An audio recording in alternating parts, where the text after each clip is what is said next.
Hola, molt bona vesprada. Avui estem així altra vegada en Netvets per a presentar-vos una associació anomenada l'Animeta que té com a objectiu la creació d'horts ecològics.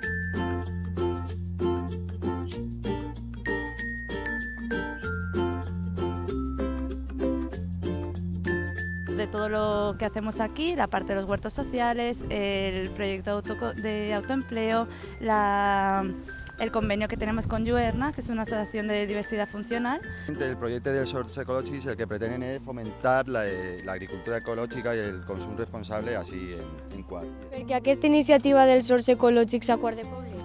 Esto fue en principio una iniciativa popular, digamos, de un grupo de gente que se juntaron aquí en Quart, que pensaron, digamos, en intentar recuperar lo que era la huerta tradicional.